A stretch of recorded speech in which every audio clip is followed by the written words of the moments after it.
Hey, Kaiju friends, just a heads up, but we got so many amazing questions from you that after we recorded, we decided to actually split up this massive AMA among our 3 feeds. So the first couple of minutes of our intro is going to be the same across all of them, but after that, you're just going to hear our section about Godzilla and Tokusatsu in this episode. If you want to hear our Pixar and animation conversations, you can actually hear that over on the Falling with Style episode, and a whole slew of miscellaneous get-to-know-us questions are over on the Walloping Web Snappers episode. All of those are dropping today on those feeds. But if you plan to listen to all these anyway, and you're like, I love you guys, I'd literally listen to 3.5 hours straight of you. Well, then it sounds like you would probably enjoy being a patron of ours. And you're in luck, because on patreon.com/wallopingwebsnappers, we've got the entire AMA in one big chunky file. So you can listen to it there if you want. But if you're just here for Godzilla, then enjoy the episode.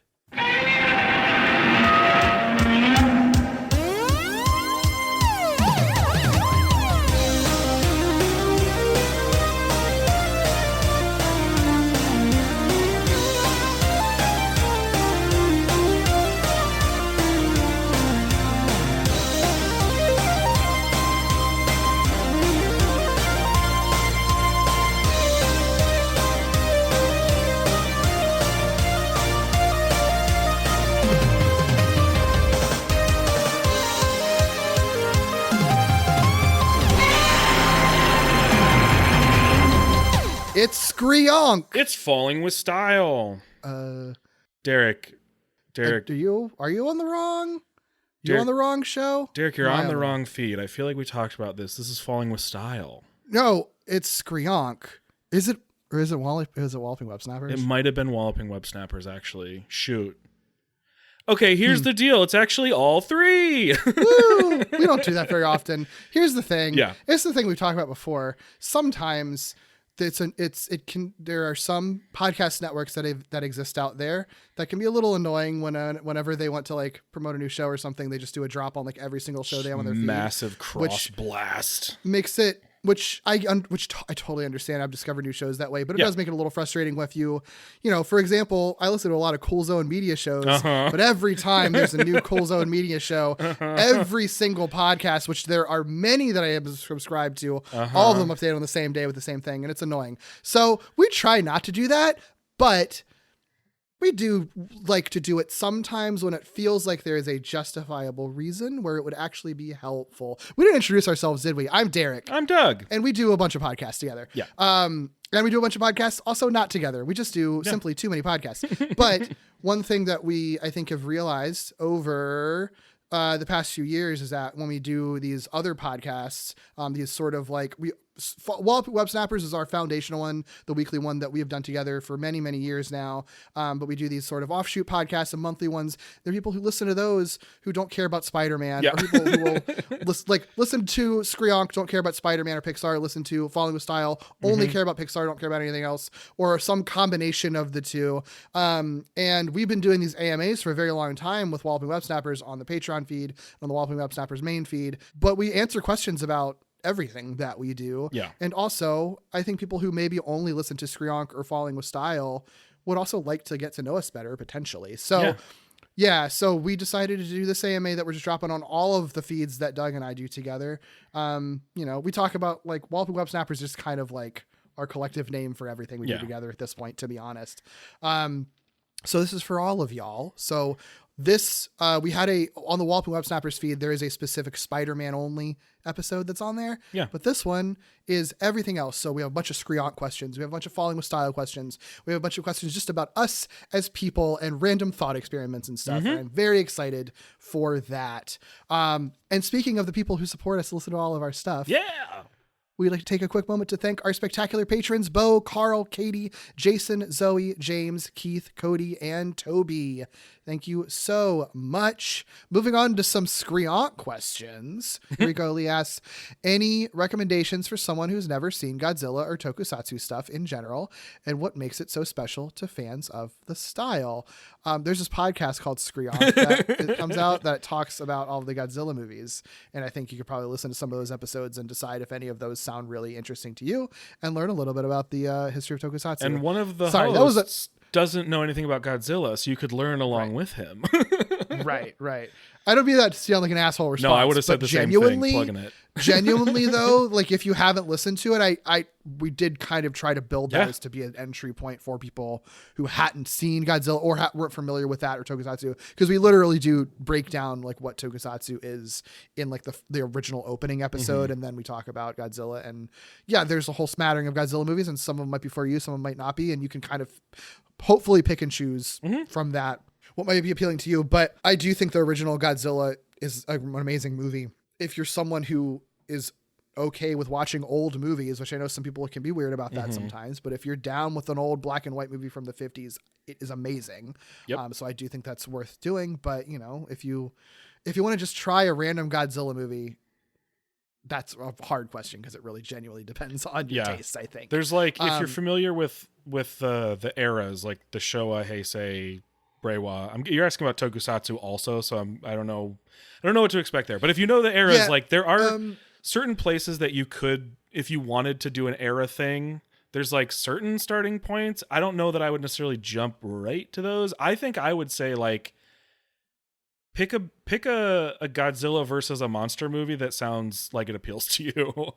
Yeah, because that's the thing. You can really jump into any of them, even the ones that have continuity, like barely have continuity, you know? Like Biollante is always an easy one to throw out that I think a lot of people throw out as a good entry point, just because it's a really just good movie that's really cool. And that way you get like a taste of more than just one monster style movement, that sort of thing. Yeah, that one's a little bit hard to find, unfortunately, but I think that's always a good easy option. For other Toku stuff, I think what I would actually say is to, like, I think it's going to depend on your age and what sort of time period you grew up in, because I think that like if you're our age, I think you would probably like 90s Tokusatsu, because it's going to be similar to type of stuff that you might have watched when you were a kid. You know, if you had any familiarity with Power Rangers, you're going to be interested in some of the stuff. But if you're significantly younger, you might be more attracted to stuff from I do think that for me personally, there's a period of like early 2000s Tokusatsu where they're dabbling in CGI, where I think it doesn't age as well as stuff from the 90s or stuff from late 2000s do in that weird period. And that might be a little hard. I know like a lot of people recommend like Kamen Rider Kuga, for example, but I think that some people might bump against the visuals of stuff like that, you know? I like Kuga. I don't think folks would start with Kuga. Think that's a good... I don't know. I heard people say it is a that, jumping on point though. It is like the start of an era. So it is right. If you are confident or if you're like a completionist type person, Kuga is a perfectly fine place to start. Yeah. And I think like, but if you are younger and maybe bump up against special effects things, because maybe, you know, try something like a Kamen Rider or a Super Sentai or an Ultraman from like 2000 and 2010s onward, maybe. And I think any of those you will just get it to and just look at what looks cool. Yeah. Genuinely, I think sometimes you can just look at images of random Toku shows and you know, the big heavy hitters are Ultraman, Super Sentai, and Kamen Rider. There's others. There are way more than that, but if you just want to try to get an entry point, you can look at those and just be like, what looks cool? Okay, start it and see if it's your vibe. Because a lot of times, even the ones that don't have great narratives, you can just get by on cool aesthetic, because that's a big part of Tokusatsu is aesthetic. I would, right, exactly. I don't think there's any other like franchise or series of things that I would give this specific advice to, because it seems too superficial. But the thing that's cool about a lot of Tokusatsu is that like the story is new every year. So you technically can jump on whenever you want. Right. And you don't need a bunch of prerequisite knowledge necessarily. So like, yeah, find a theme that seems cool to you. Do you like cars? Kamen Rider Drive is right there. Do you like magic? Kamen Rider Wizard is right there. You know what I mean? Like, and the Sentai series has all that same stuff. Yeah, Sentai, you know? Yeah, you've got... look at something that looks cool. Pick a theme that you like. And if you're not vibing with it within, like, I would say half a dozen episodes, maybe 10 episodes, like, switch to a different one, you know? Give a few a shot, because they can have, like, wildly different vibes to them. Right. Exactly. Yeah. And I think the other thing too, I don't know, Rico, how much familiarity you have had in the past with like Power Rangers or Godzilla or anything Tokusatsu related. But like, if you are truly 100% unaware of it, again, our Godzilla 101 episode, we break down what Tokusatsu is. But I do think that you do have it isn't necessarily for everyone, I think, all the time, because especially if you're a Westerner who's grown up with certain types of special effects, because the thing about Tokusatsu that I love about it, and that I think most people who do find it special, is that it is something that finds a lot of joy in the artifice of it all. It's not special effects that are necessarily going for like abject realism in the way that a lot of Western special effects do. Like if you need your superheroes to be in their like leather armor outfits because you need it to look realistic, maybe Tokusatsu isn't for you. If you need the CGI to be like pristine and look like, real world machinery, maybe Tokusatsu isn't for you. But if you're down with like some maybe like more abstract interpretations of what things can look like, or it's like this is meant to evoke what it would feel like if you were in a giant robot or if a giant monster was stomping around, or if you had these super powered characters jumping around in spandex shooting lasers. If you want something that evokes that feeling of the sort of joy of that, rather than trying to be like, what would this look like in real life? Yeah. Like that's what Tokusatsu was doing, and that's what makes it so special, and so unique, I think, to us over here who've grown up in like realism right. special effects, Yeah, for what it's worth, if it's helpful, my first Kamen Rider series was Double, which is a W. It's just Kamen Rider W. The first, Power Rangers was my first Toku thing in general, like the original Power Rangers, but Tokuger was the first. I think Tokuger was the first Super Sentai one I watched, and I didn't have any trouble jumping in there. And Ultraman Orb is the first Ultraman thing I watched that was Ultraman, and I had no trouble picking it up right there. So sure. I think for Sentai, I do think 90s Sentai is a great place to go, because there's a lot of different bangers. Jetman is really amazing. If you do want narrative stuff, like you might bump up on special effects if you're not used to that stuff, because it is, it's 1991 Tokusatsu special effects, or 91. But the narrative of Jetman, I think, is very easy to relate to for Westerners, because it's a very like soap opera, romance drama stuff. But also like, Kaku Ranger is also really fun, because there's half the time there's barely a plot in that show, and it doesn't matter because it's so fucking fun and the characters are amazing. And that's that one, and it's very lighthearted. I think that one also is very, very easily accessible. That's part of the big appeal to me, and what makes it special to me is the fact that it can be anything, like, like, and the fact that you get that refresh. So I think that's a big element of why it draws people in too, is like there's, it's been on for a bazillion years, but you get a bazillion stories out of it. Absolutely. Yep. Fun question. Yeah. I always love Toku questions. If you ever have questions specifically, Rico, about stuff, I'm happy to help you along the way with recommendations. If I know more of what you're into, I think. Well, and you can also, that's the best way to get a recommendation, is to be able to get like a one-on-one sort of like, what kind of stuff do you already like? And then usually someone will be able to find that theme that will match with you. Right. Exactly. Also, like if you just want to get a sense of the vibe and see different kinds of Toku-y things, I feel like Derek might have something you could keep an eye out for. Then you don't have to do any of it yourself. It's just there. That's true. So I do have a streaming show that I do. So with Sci-Fi Explosion, on his Twitch. That's Chris, who's been on Walloping Web Snappers a few times and been on my show Gimmicks as well. But so he has his Twitch show, Sci-Fi Explosion, we'll just stream random finds and deep cuts and videos and stuff like that. But we do a show together every month. That's Toku Thursday. And so at one Thursday a month, we just stream usually 2.5 hours, sometimes 3 hours of a selection of Tokusatsu stuff. And that's not just, there'll be a collection of random episodes of shows and movies and commercials and clips and music videos. And if you do it, and sometimes Chris will restream it and stuff, but on those actual Thursday nights, I'm always there and I'll try to give context for stuff. So I try to make it to be something that can be accessible to people who've never experienced that stuff before. And sometimes there'll be themes, but a lot of times it is just like cool, weird finds. And I try to make it be a spectrum of like, here's some greatest hit stuff. Everyone who knows Toku knows Zyu Ranger, because that's what turned into Power Rangers. And sometimes I will just straight up show a Power Rangers episode on there if it's a good one too. But not everyone will know like Akumizer 3 or Mirror Man or something. Yeah. So you'll get like a spectrum of stuff from different eras. It's usually stick to like older stuff, but sometimes newer stuff but too. It's great because if you are there on a Thursday night and you are getting sort of these samplings of different things and something hits you sort of in a way that you think is cool, you can jump in the chat and be like, wait, hold on, everybody, what was that? And then you just get your own little, like, it's right there for you. So I like it because and if you, plenty of that stuff, I'm like, I'm never going to watch more of this, but every once in a while, there's something that I'm like, oh shit, I need to know what that was called.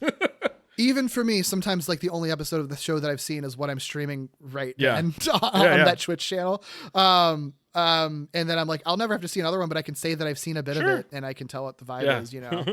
So yeah, but that's on the Sci-Fi Explosion Twitch. I do post about it in the Discord and on my social media when we do it. So yeah. This is related. It's actually funny because we did our Spider-Man AMA last month, but this is almost more related to this. So, Robert, a frequent emailer to Skrionk, in one of his emails, I decided to pull this out because I think it's genuinely a good question that's related to what we were just talking about. He's mentioned that he was getting around to watching the Toei Spider-Man series. Not really into a lot of like Toku shows, he says, but that one seems interesting.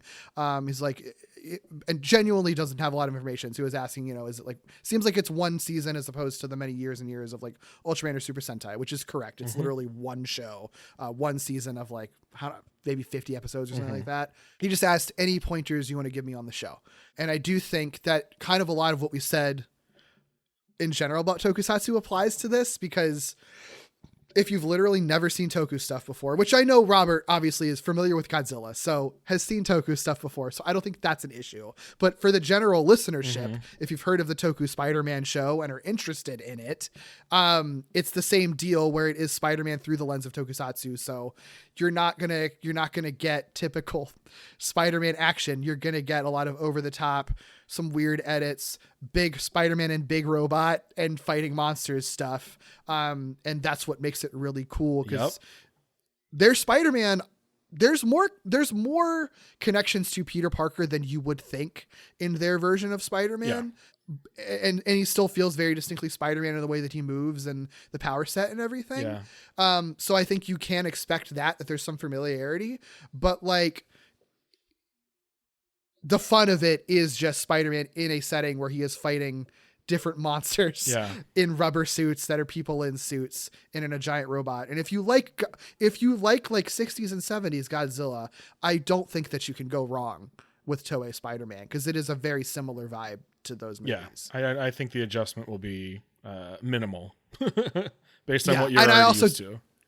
And I also do think it's the kind of show where like it's pretty episodic, so you can watch the first couple of them, see if you're into it, and if you don't want to go forward, if you don't want to watch all 50 of them, just pick some random ones or like read the descriptions and see what sounds interesting. You really can drop in. Yeah. It's a mostly episodic show. Yeah. Good question though. I like that. Yeah. Hamish Steele, former Skrionk guest. And GMK cover artist. Hell yeah. Asked a trio of related questions over on Twitter. One for each of us, and then I think one for both of us together. So, Hamish asked, Doug, are there any misconceptions about the Godzilla series as a whole that you realize you had before diving in? I think, nothing like particularly fiery. I think I probably had the same misconceptions that most people have or still have, which is like old Godzilla movies are like cheap and corny, and less old ones are like disaster movies, but like it's a monster instead of an earthquake. And then like somewhere along the way they decided they could do all that and be really serious about it. I think that's probably like what my impression was. And I think it's worth noting, like none of those impressions came with like a judgment. It's like a neutral sort of like impression, because like corny is fun, and I know that they have like a huge following, so like I never had what I think some people have, which is like a strong aversion to them, but I probably believed sort of the common common misperceptions. Sure. And have realized since like you can't even really break it down that way, because like even within an era, you could get wildly different things. Yeah. Oh, that's really cool. Yeah. That's interesting. And like the one thing that I know for sure I did think was like Godzilla movies aren't serious until recently. They made some serious ones, right? Without like maybe the exception of the first one. I can't imagine I didn't think the first one was serious, but who knows? I'm sure at some point I didn't. And so I do think that was definitely something that I thought. So it would have blown my mind a long time ago, I think, to learn that any given one of them could have been a pretty serious movie. Yeah.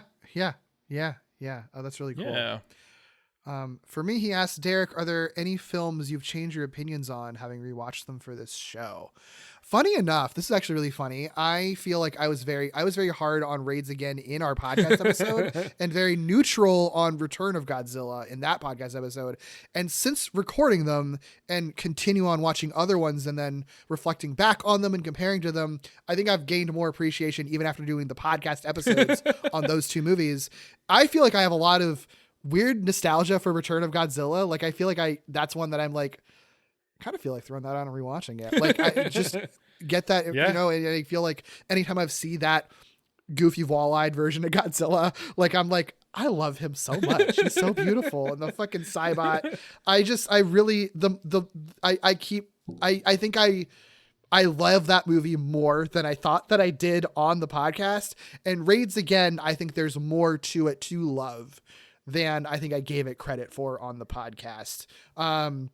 And especially, and I mean, I think I said at the time that it's like my least favorite Godzilla movie. And I mean, I haven't watched one since then that I've been like, this is worse than Raids Again. But I do think I'm realizing that,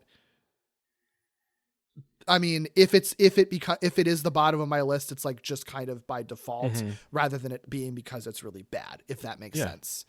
I think that makes sense. Yeah.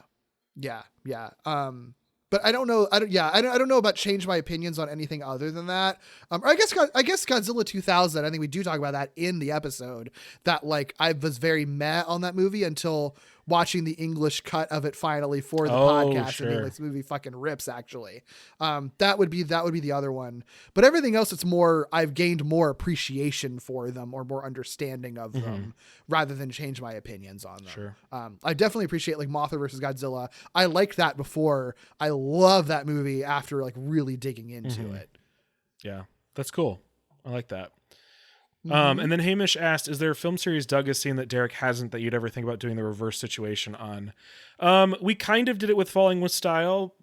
Derek, I think, was more familiar for sure with more movies than I am or was with Skrionk. And that's also a canon, not necessarily like a series. Right. So that, but I do think that's the closest we could get. I can't think of anything else where we would. Oh, I do. I have one for you, Doug. I've never seen any of the Saw movies. Oh, that would be so weird, but I've seen all of them. You like them a lot, right? You like I the saw Saw movies. for a long time. I saw every single one of them in theaters. It was like I made a day of it, you know? Yeah. I saw the first through seventh maybe in theaters. Yeah. I feel like that's the only thing that we could do it on. Other than, I mean, that you could say you just have like no familiarity with, right? Yeah, I mean, or at least as much as I would have had about Godzilla, right? I know stuff that happens in them. I know like the twist of the first movie, right? But I don't know what the fuck goes on in the in-between stuff other than there's Amanda. I know the Amanda, the pig lady, because she's in Dead by Daylight. And I've heard people in podcasts reference stuff, but like, I don't know who her actor is or what she really looks like. So if she pops up in a movie, I'm not gonna be able to tell you that that's the pig lady. It's incredible. Don't know what who the actress is. I love that. Is she someone famous? I think it's somebody you would know. Okay. I think I maybe knew at one point. I don't know. But like, I don't really know much. I don't know how interested people would be in a podcast about the Saw series and the way that we do Skrionk Falling with Style is a problem. I think the only way that would really sort of work, I think, is if we did it as like a Halloween thing, but then it's not really the same thing as us going through monthly. And I don't know if it's nearly as interesting of a podcast as Falling with Style or Skrionk were podcast series necessarily. I suspect it would be more just like, well, I don't know, maybe. I don't know. I don't know. I don't think it would be as interesting as Skryonk in the sense that like there are different things that happen in every Saw movie, but I think the question is usually the same. So like, I don't know. Sure. Yeah. No. I don't know that it would work as a podcast series. I'm not pitching. Yeah. That was just what came to me. That it's sort That's of so like funny. that is a I didn't series. even think of that. You have a lot of familiarity with it. I don't. Have you seen? Well, you've seen Halloween movies though in general.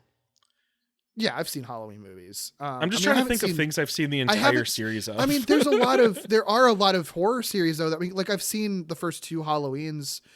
I don't think I've seen anything beyond the first 2 Halloweens though. Yeah. Like we could do something like that, Sure. or any of like stuff like Friday the 13th and Nightmare on Elm Street, like those levels of slashers. Like I've seen maybe 1 or 2 of each series, but like they were just never really a thing that I was super into. Like I actually think the horror realm isn't a bad space to play in for that, because I think that you maybe have more experience in that than I do. Well, and it's not, I mean, it's also, it's, I think it's, I don't know, horror's just fun. Horror is like inherently queer. Sure. So. Yeah. I don't think that that's a bad idea, because that would be like, I feel like also the track of like Falling with Style being animation to Godzilla being like pivoting from different art style in a way that animation is sort of different art style that revolutionized the medium, to the horror of Godzilla going to a horror podcast. Like there's like a weird like tangential track from one to another, but I don't know if there's anything else that would quite hit the same chord. The wheels could be, I mean, we've got a couple of years till Skryonk is over. Yeah, there are plenty of movie marathons we could do. I don't know if we would ever have quite the exact same for a dynamic podcast. Yeah. I mean, you just mentioned like How to Train Your Dragon. There's like little trilogies. I mean, it's kind of sounding like you've seen the same proportion, if not a smaller proportion, of DreamWorks movies than you had Pixar movies. Which is not me pitching a DreamWorks one. People have been asking us to do a DreamWorks one since we were. Which is why I want to clarify, not a pitch. Yeah, but there's also a lot of bad ones that I don't want to watch for DreamWorks. When most Pixar movies are pretty good. The miss rate is certainly much higher. Yeah. So I don't know. None of these ever sounded as like slam dunk as both Falling with Style and Skryonk did. I will say that. Yeah. So. Yeah, but that's we might not a ever fun be able, thing to think we about. might not be able to recapture this magic after we wrap up Skryonk in like 2026 or also whatever. May we not rest. I do have a lot of other podcast ideas. I know, that right? That. So it's fun to think about. Question. Though. Great question. Yeah, Great and there was a question, little bit more answer to that than I realized. So that's cool. Yeah. Merrily, host of Fear Coded. Speaking of queer horror, that's true. We would be stepping on their toes if we did. I mean, if it were a really specific focus thing, not necessarily. That's true. That's true. That's true. If it were general, maybe a little bit. But yeah, Merrily, host of Fear Coded, asked on Discord, Derek, what are you most excited about showing Doug on Skryonk?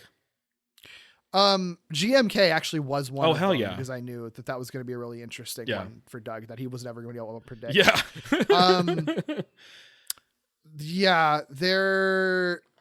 The trouble is that I don't want to spoil anything for you. But there are like certain characters and I'm excited for you to either meet or meet again. Yeah. At certain points. And there's like, also I'm really excited about the last Heisei movie actually, because that's a movie that people have a lot of conflicted opinions about. And I think people are either really love it or really hate it. And I'm on the really love it end, and I will be but I've also never had to think about it critically. So maybe I'll be like, okay, I guess I see why people don't like this very much, but you might be able to be like, no, I agree with you. It's great. So I'm excited about that one, because I really love that movie a lot. And people there's plenty of subset of people who like really trash it. And actually the last Millennium movie too. Oh, interesting. Basically like those very different reasons. Very different reasons. That movie is just fucking bad shit. And it's going to be and in both cases, it's going to be a very long time, because I will say there's a lot of tinkering that I'm doing with the schedule constantly, but I try to work it out where we have kind of the finale of the podcast is basically the finales of respective eras, more or less. So that's not going to be until like 2026 that we get to any of those.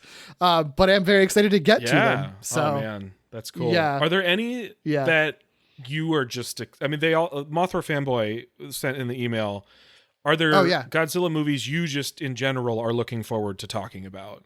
That I'm looking if it's not necessarily like, oh, I'm excited to show this to Doug, you're just excited about talking about it. I mean, he specifically calls out the Godzilla versus Hedorah episode. I'm also really excited about that. I don't know anything about Hedorah except for I could probably tell you, generally speaking, what it looks like.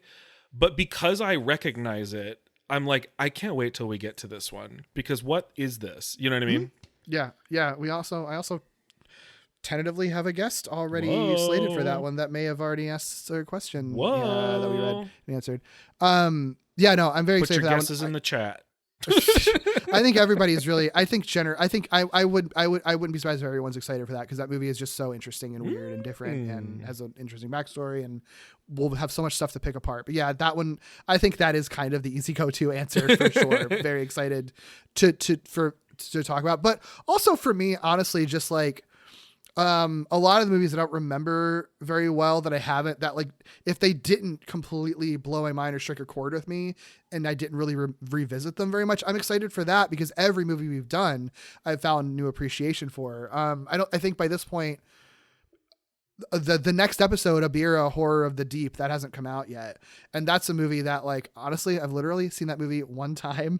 I don't remember it very much, and I don't remember it hitting with me, and I don't know if that's because I didn't like it or if it's because I was just not in the headspace for it. So I'm super excited to rewatch it, because it kind of might be like watching it for the first time, to be honest, unless it all comes rushing back when I watch it. And I'm sure I will find more appreciation for it, and maybe it'll turn out I really love it when I watch it. I don't know. I'm excited to be surprised with stuff like that. And there's a Millennium movie that I didn't particularly like when I saw it that I'm excited to get back to see if I still don't, or if I do. It's Tokyo SOS.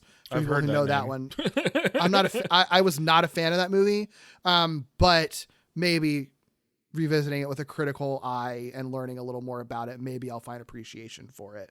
Because I do think that movie does have a fan base. So we'll see. Nice. Yeah. Hell yeah. Marilee also asked, Doug, what movie of the ones you've watched so far have you enjoyed the most? I think I've said maybe a couple times, like, the origin ones do tend to be my favored ones. So the original Godzilla, just the standalone Rodan, Mothra, those aren't Godzilla films though, so like that's not necessarily fair, but we watch them.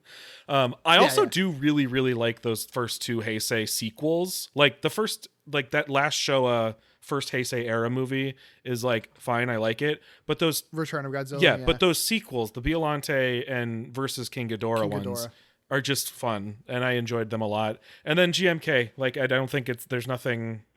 It sounds like that's not a surprising thing at all to enjoy that movie, and I enjoyed it a lot. Everybody fucking loves that movie. If anyone who doesn't is just being a contrarian, I think. It's like, honestly. I think it's probably of my favorites, just like the most fun, like just fun, you know? Like the reason I like the origin ones is because they usually have some element of like sort of horror or like establishing a threat level or whatever. It doesn't necessarily scream fun so much as it screams like suspense or drama or whatever. And GMK certainly has stuff worth having a conversation about outside of its action and special effects, but like it's just really fucking fun to watch. So recent, great. But I don't think it's a recency bias. I think it's just a good movie. Yeah, it's just good. Yeah. She also asked, Doug and Derek, what has surprised you most about doing Screonk? Honestly, that so many people like listen to it and respond to it. Honestly, this is the same thing I thought, because like, I don't mean it to sound bad, but like I was really surprised at like how big of a unique, specific audience we like ended up finding us.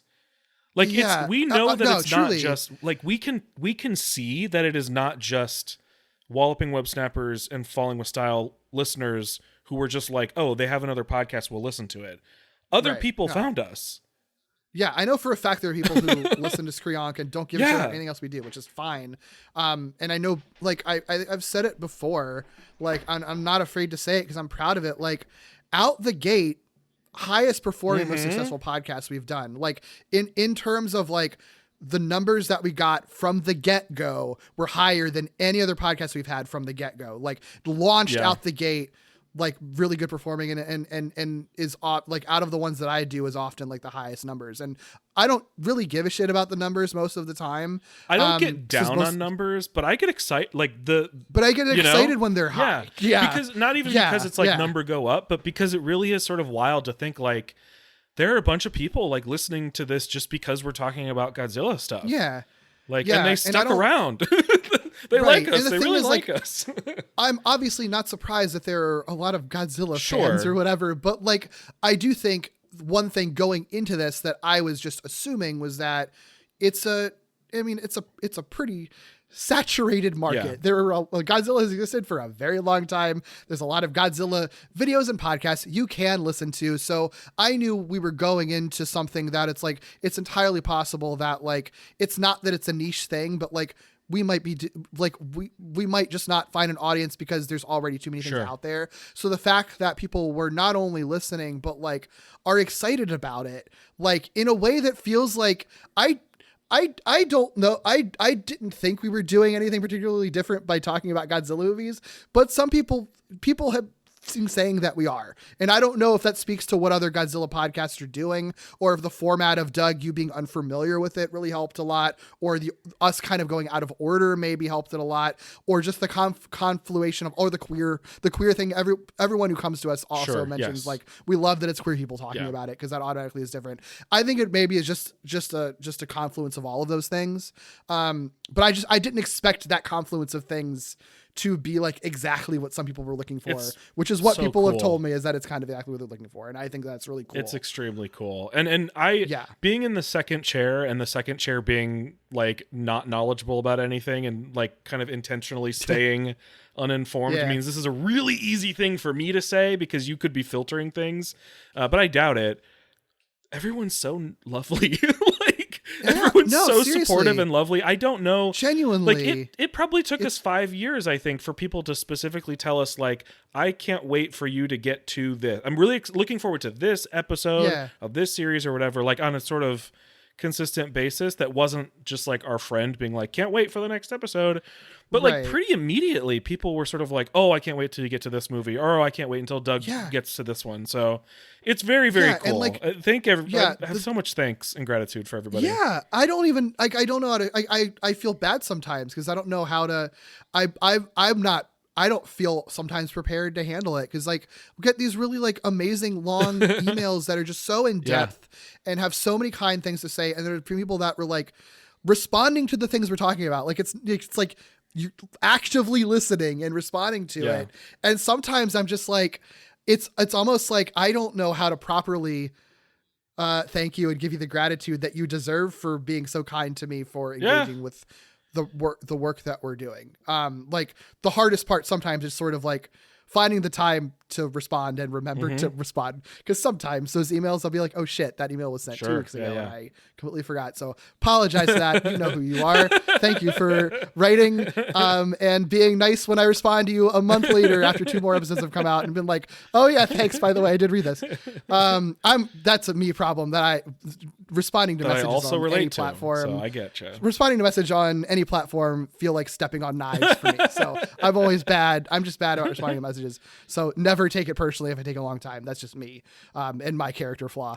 It's been amazing. Thank you all. And it warms my heart with how much people seem to enjoy what we're doing. Super cool. Cool. Merrily also asked, the covers for Skreonk are beautiful art pieces. Which are your favorites? And is there some artists that you would love to work with that you haven't had a chance to work with yet? I'm going to give the diplomatic political answer and say that all of them are my favorites. I love all of them equally. He's got an artist on the show. He's not allowed to say anything otherwise.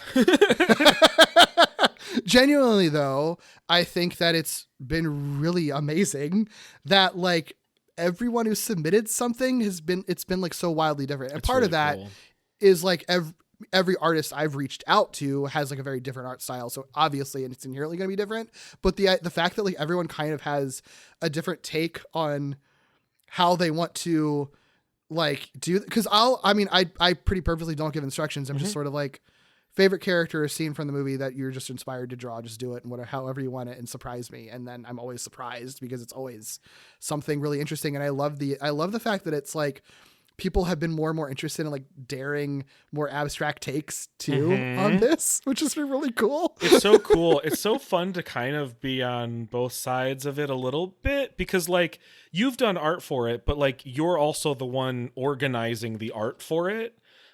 So like when I do it, I get to feel like an artist as opposed to like a host of the show.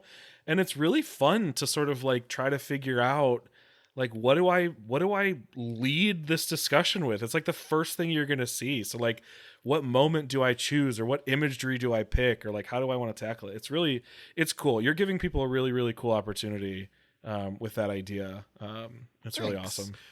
Yeah. I mean, genuinely, it was just like a thing that I feel like, I mean, a lot of podcasts will do cover art, but I don't feel like many actually produce pieces of art. And I think like, I follow so many Godzilla artists that are really good. And like Kaiju stuff just inspires people, I think, just because it's so unique and special. And I wanted to contribute to that by being like, I would like to be able to put more art into the world so that even if people don't listen to podcasts, which some people just don't like podcasts, then they'll at least get a beautiful piece of art coming out of it, you know, so I get to work with other artists. And I've done it myself. And for me, it's like, I've just enjoyed being able to like, I don't do art, like I don't draw like that or whatever. So, and I know that, and this isn't me being like humble or modest or whatever. They're not up to par with like what other artists can do. And my hope with doing it was that it's like, it gives me a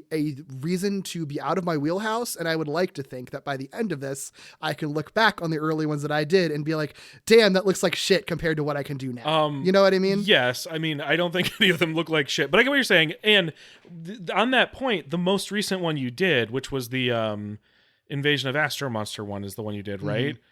It's so fucking cool. And it's not like the same thing you did. It's cool. Like looking, there's like a stretch. It's like the last 4 or 5 of them that all are just so completely different in their style. And like yours is one of those. It has like a cool sort of like cutout paper vibe to it. So, thanks. Yeah, I think you will have that experience for sure. yeah. Thanks. I'm enjoying playing around and experimenting and like learning stuff, because I don't do that. That's one of the reasons I really appreciate you letting me be the artist sometimes, because I end up learning. It forces me to learn my Procreate better because I'm bad at practicing. Yeah. You know what? It's more fun than just, putting a prompt into an AI generator and generating some slot bullshit, because you actually can feel rewarded that you're learning and improving yourself and making something cool. And everyone's going to be really nice about it, even if you think it looks like shit. So exactly. Yeah. Yeah. Marilee also asked, is there some artists you like to work with that you haven't had a chance to work with yet? And one thing I will say is that I have a lot of people that I have my eye on that I just haven't reached out to, because part of it is I'm willing to like pay commission prices for artists, and that just comes out of my pocket. And so it has to be at a time when I can afford to pay for it. So, because if I had all the money in the world, it would just be like, everybody, come on, do every episode. Right. But I will say, if you're an artist who is a listener, and especially if we're like mutuals on social media already, and you're interested in it, and you're like, why haven't you reached out to me yet? You might be on my list, and I just haven't done it yet. But also, if you are interested and you're a listener, like, hit me up and maybe we can work something out. It definitely depends on timing and funds and stuff like that. But I am, if you are particularly interested, I'm open to being approached for it. And so there are some, like, especially artists that I think deserve to be more seen, that have smaller followings, that honestly, that's kind of my priority right now. Cause there's definitely plenty of big artists, but there's smaller ones that it's just like, the Carlos who did the fucking Ghidorah 3-headed monster art, the medieval piece that's amazing. Like, I don't understand why his following is not gigantic. Yeah. Because he's so talented. So I like being able to spotlight like, you know, that artists like that. And so that's definitely the kind of artist that I've had my eye on. But I will say some pie in the sky ones. Matt Frank is easy go-to because he does tons of Godzilla art and comics, and is one of those things where he's like on every fucking Godzilla podcast and video and comic and stuff. But you know why? Because his art's really fucking good. So really if cool. if he did art for us one time, it would be great. Quaz or Quaz, I don't know how to pronounce their name, but they do like really great, like funny kaiju animation, and their art is really fun and cartoony, and I love it, and I want to have them do something at some point. But yeah, I love their stuff. They also have a really big following for very good reason. Their commissions actually were open recently, but I don't know that I'll be able to make that work out for me, but at some point in the future. And also Lisa Nafziger, I think is how you pronounce it. Got a book she wrote and drew a book, Deja Raw Speaks to Freaks, that I have not read it yet, but it looks really, really cute. And I also have a piece of her art hanging on my wall that's Godzilla and Kong kissing. But her art is really good. I don't actually know. Sometimes with these artists, I'm like, I don't know if they do commissions. So I don't know if that's a thing that can happen. Right. But as far as like Pie in the Sky Dream ones, I fucking love her art and her work. So I would love to have her do one at some point if I'm ever able to make that work in the future at some point. Yeah. I mean, those are some of the ones that came to mind. Hamish was one of mine. Yeah. Like genuinely. Yeah. I'm yeah. still yeah, like, yeah, can't believe that happened. So, yeah. I mean, honestly, yes, that's correct. That was a really nice DM to get when it was like, by the way, would you be interested? Would you want me to do it? And I'm like, Are you joking? It puts the pressure off of me. I don't have to ask now since you approached me about it. Love that. Yeah. So, but yeah, I mean, if you're an artist and you're a listener and you really are interested in doing it, hit me up and maybe we can work something out. I'm happy to, because you know what? Takes the workload off of me because I don't have to message people, because as I've said, any type of messaging correspondence is like walking on knives for me. So, yeah. And also I think it's also, I would love people who aren't known to be kaiju artists, but who would like to draw stuff like that. If you're a listener and you are interested, I don't know, you don't have to be a kaiju artist, but like, let me know. Again, maybe we can work something out. Yeah.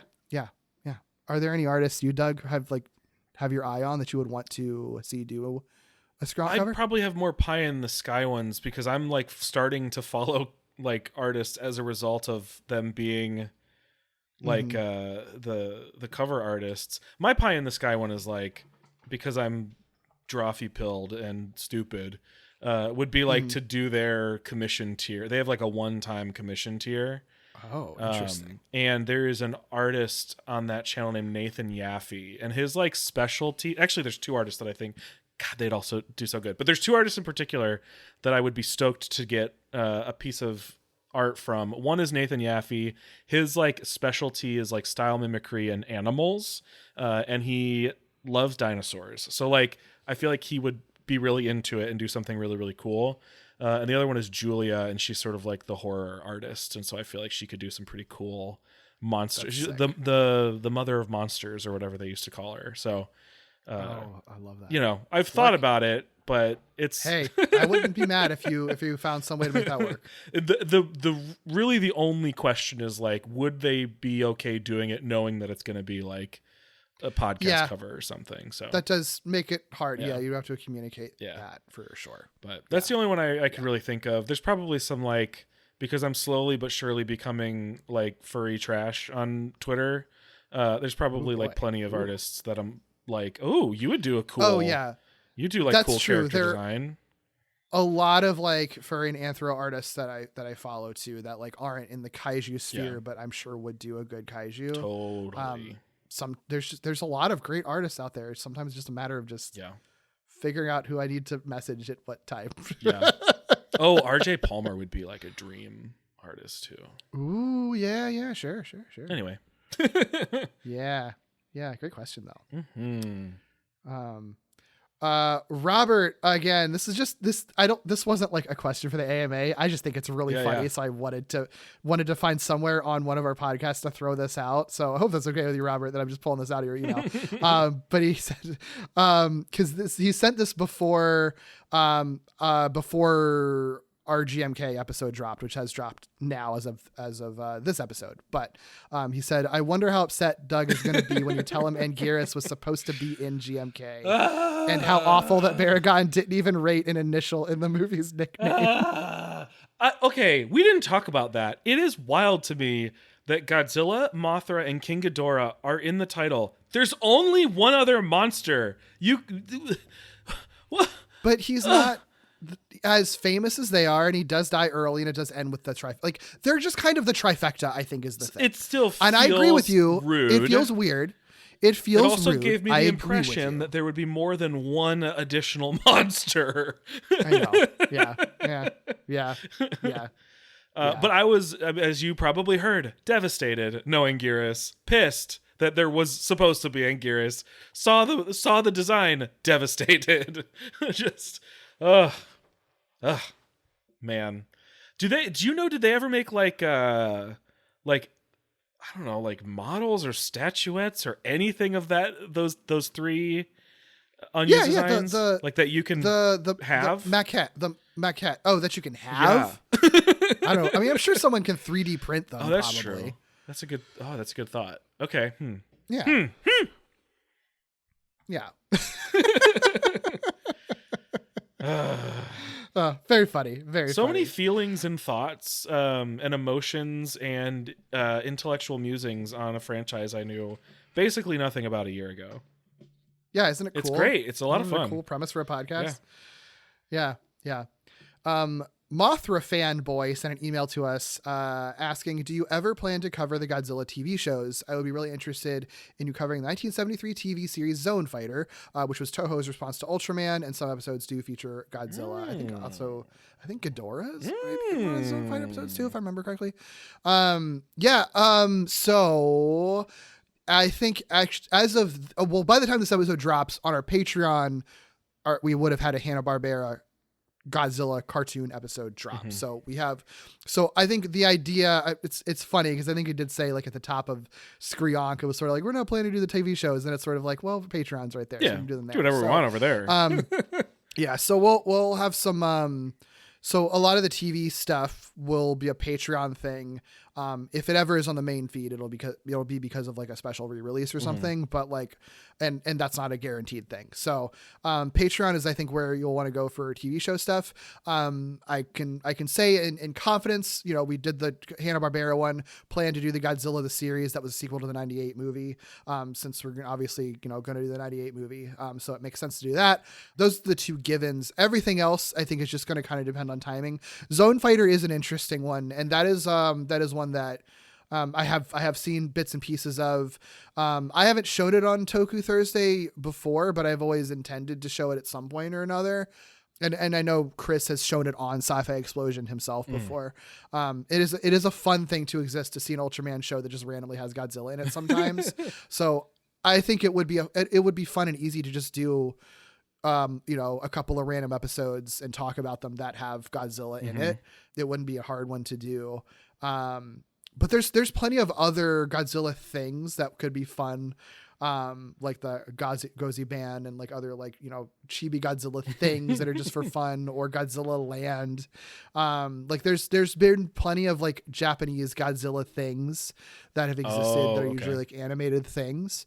Or Godzilla Island. I'm like, so this has been weird. Maybe we might just do a Patreon episode that's just Godzilla? like, oh no, it's just what if Godzilla things were so low budget that it was like a bunch of shorts where they were literally portrayed by toys and people just holding up the toys and shaking them. Like, that's incredible, actually.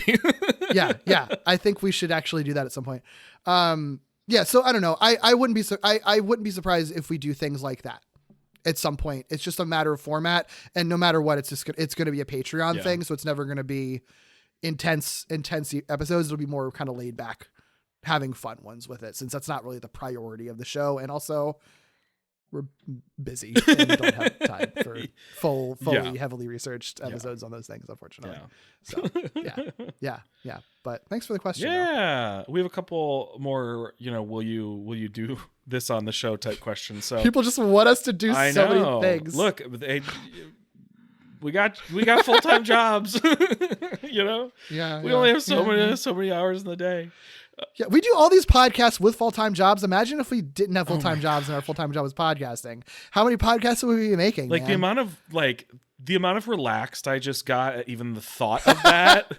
Woo. Gosh, that would be incredible. Okay. So Bo Harper at Zero Ranger 7 Brown on Twitter asked, "Don't hate me, but I haven't listened to Skreonk yet. I'm saving for a rainy day because I know I'll fly through them so quick." So they're long episodes, man. I don't know about that. I don't know. If there's somebody that I'm not gonna doubt, it's probably Bo. True. So let's see. So apologies if you've answered this on there, and you can tell me to kick rocks. We would never. But that being said, any plans to cover the 90s animated show and comic crossover with Power Rangers in some shape or fashion? So the first part of that.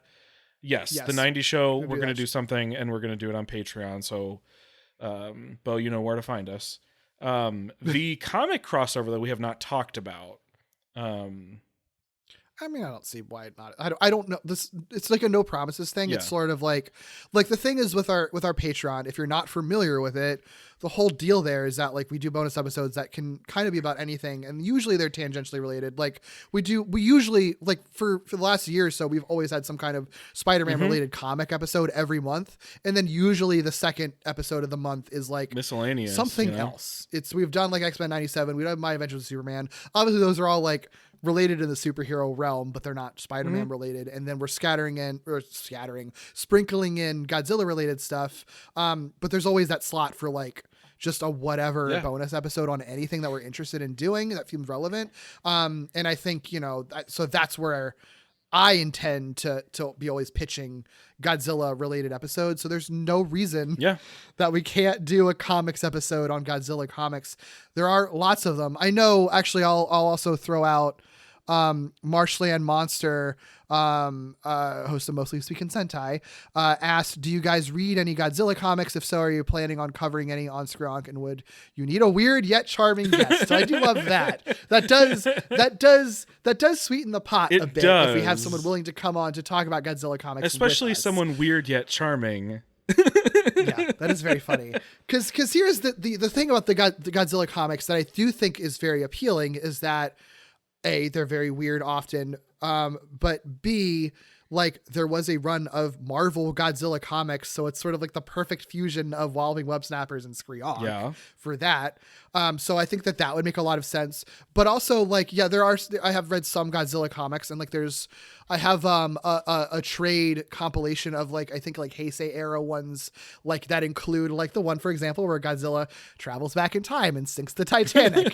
Shit like that. Fun to talk about that kind of stuff. Would love to talk about that stuff. So, and those again were probably really laid back ones. So I think that, TBA, not confirmed, but it is entirely possible that we'll do those at some point. Definitely in consideration. I think that it would be incredibly fun to do episodes on those. Yeah, I mean, I think I also have an ass ton of them via a Humble Bundle, because I have gotten massive Humble Bundles of Power Rangers, Teenage Mutant Ninja Turtles, and Godzilla. All within the past 3 months. I've never actually read the Godzilla Power Rangers crossover, weirdly enough, even though that's right in my interests. I don't know. I might have it, but I don't know. I don't remember reading it, unfortunately. I think, I have it through the Humble Bundle, I think. But I don't have it physically. Yeah. It's cool that it exists. I'm sure we have to at some point. Yeah, probably. at least it just makes sense, Yeah. Kind of related to that, Blake Brinkley at Blake Brinkley 31 on Twitter asked, "Are there any other spinoffs the public may not be aware of that are connected to Godzilla, Sentai, Power Rangers, Spider-Man, Family Tree? Will y'all ever do a bonus episode about the connections?" Answer the latter, certainly we'll do bonus episodes about some of those crossovers and stuff. I'm trying to think if there's anything that we haven't already talked about that are sort of connections between all of those the things. sort of and I like don't know if distant there's anything familial else. connections, or I guess in some cases like very, very clear, obvious. Like, ones. did you know? Because I mean, there's the just the tokusatsu thing right between Power Rangers and Godzilla and Sentai, but they've never formally crossed over except for in those comics that exist. And then Spider-Man, there's Toku Spider-Man, which has in the same realm and inspired Super Sentai in terms of introducing the concept of a robot and stuff into Super Sentai, which became Power Rangers. So it's connected through there. Spider-Man to Godzilla, other than the Marvel Godzilla comics, I don't know if there's anything else I can think of that connects those two, because Toku Spider-Man, that was Toei, so that never crossed over with Godzilla with Toho. It's a fun question. It would have been fun if we hadn't already brought just up kind of like naturally a lot of these things. Yeah, they already kind of come up a lot. Okay, I just thought about the Godzilla versus Power Rangers comics and how, like you said, that's really kind of the only context where that would ever sort of happen, a Sentai versus Godzilla crossover like that. And I always find it really interesting to read like Japanese people's reactions to what we are still doing with Zyuranger. Oh, sure. Yeah, and it just funny. occurred to me that I should see if there are any sort of like reactions or reviews that are like, what have they done with the Zyurangers now? Oh, Godzilla. Okay. Yeah. Oh, that would be really funny. I'd be very curious about that. Let's see if I can find any. Yeah. That's a good question. Yeah. All right. So Tommy, Tom, hashtag Free Palestine, amen, at awkward comma Tommy, host of Distant Echoes and Lee Carvalho's Podding Challenge. You know that show. Nailed that. The Podding Challenge. Very well. The Podding Challenge. Asks us on Twitter, would y'all ever consider checking out one of the Kaiju Super Sentai or superhero-based tabletop RPG games as bonus content for the pod? Y'all love bonus content, man. Look, there's so much we would do if we had the time. But I mean, that is a question though, because we've never really done a tabletop Patreon episode. I don't really know what that looks like. I think that would have to look like somebody doing. Oh, man, yeah, I'm not sure. I feel like it would be a thing because I personally, I'm not super interested in just talking about the making of a tabletop game and the mechanics of it. I play tabletop games, but I like playing them. There's a culture and fandom around tabletop games, TTRPGs as a thing, and people love talking about stuff. I'm not usually part of that type of circle where I love talking about rule sets and mechanics and stuff like that. I like just playing them. So I think the thing that I think it would have to be would be one of us runs the game, and ideally it would involve the two of us somehow. And then we talk about that experience. I think that would be how we would do it. And so that would take a lot of coordination. So I think we could, but that would be a thing that would be, it would be a thing that we would have to put some work into. Yeah. I think my ideal version of it is that plus like one, right? So like, or like plus two, I don't know. So someone would need to host the game. I think it would be ideal if both of us were players of the game as opposed to someone facilitating. And then, for the sake of fullness, we can have a former guest as like a third or something, you know what I mean? Or, whoever the third person makes sense to be. Right. And then it's like a 2-hour one shot or something that we record as an episode. And then like a Patreon, like an additional Patreon where we talk about the game that we played, I think that's the ideal. If I could have whatever I wanted with that question, that's what it would look like. Yeah. Problem is coordination, like you said, and also just like editing. It's a lot of editing. It's an idea. It's a different. I mean, it's something different. If we ever want to do something different, it's an idea. I am not at all against it. It really is. It's more of a timing and coordination thing more than anything, I think. I threw all the parts out. If somebody really wanted to say like, "Hey, I can facilitate, and I know exactly who the third person in the party should be," Yeah. So our ears are open. Yeah, it's probably one of the more accessible would you ever do this sort of scenarios. Or at least it's the closest. It's not as far out of reach necessarily. Yeah. Okay, which one were we on? Oh, Blake Brinkley asked on Twitter, it wouldn't be an AMA if we didn't get one of these, right? Blake says, fuck, marry, kill, or your favorite version of the game. We do fuck, marry, kill. Godzilla, King Kong, and Mothra. Oh, no. That's I upsetting. know mine. Go first, please. Fuck Godzilla, marry Mothra, and sadly, and with a heavy heart, I would kill King Kong. I think that might have to be my answer too. And it's by default. It's because I don't want to marry King Kong, and I would rather fuck Godzilla. Fuck Godzilla. The same here. King Kong, it's like too close to just fucking a gorilla. Godzilla, it's like its own thing, you know? Yeah, true. And Mothra would make a perfect, a beautiful, beautiful partner. Yeah. Like, no doubt. Exactly. Yeah, I think it has to be that. And it doesn't like, it truly doesn't even matter the version. Like, it kind of applies across the board. I don't know that I'd want to fuck Shin Godzilla necessarily. But I think, although what's funny is, like, I don't even think I've considered this that much, but then that thought I was like, well, I don't know.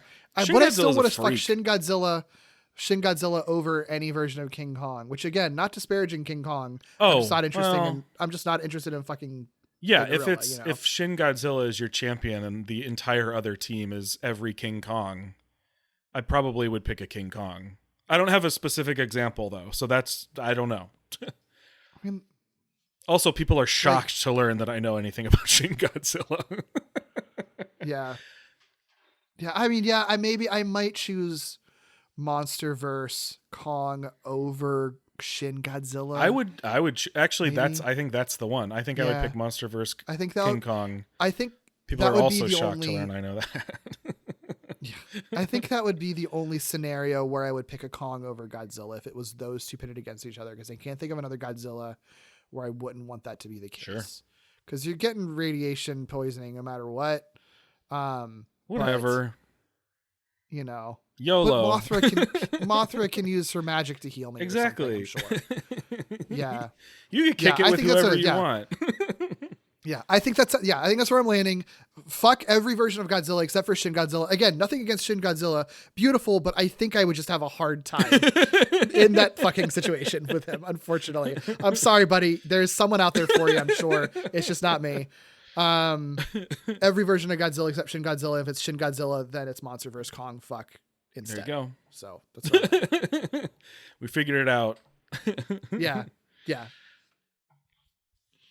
Chels, again, of the upcoming Q Division pod. Again, very excited for that. If you like the format Doug and I do, they're going to be doing it with James. I'm so pumped for that. Yeah. Really excited for that. Very excited for that. I don't think there's a fully announcement date, but I think the intention is for it to come out in the fall. So it won't be around now. So just keep up with the Glitter Jaw socials to figure that out. I'm very excited for that show. But she asked, if you could be in any Godzilla film, which one would you jump into? And the two interpretations you could make, though, is that either in the universe of the movie or like on set for filming it, because I think those could both be fun interpretations of it. I think she probably means in the universe, but I do think you could also interpret it the other way. It didn't even occur to me that this could be which movie would you have liked to act in? Right. Oh, wow. I think we should answer both versions. It's kind of blowing my mind because I hadn't even considered. Beautiful. Yeah. Because I do think if we were going to if it was like being in a Godzilla movie, it would have to be a Heisei movie, because it would just be so fucking, and honestly, it probably would just be Biollante. I know it's an easy answer because I love it, but I just would want to fucking be on set with all the fucking creatures getting covered in slime and everything being wet. I think that would be so fun. I would love to be in a fucking monster suit and have a fucking another monster suit, spray a bunch of fucking slime on me like I'm in a fucking Nickelodeon Kids Choice Award event. Yeah.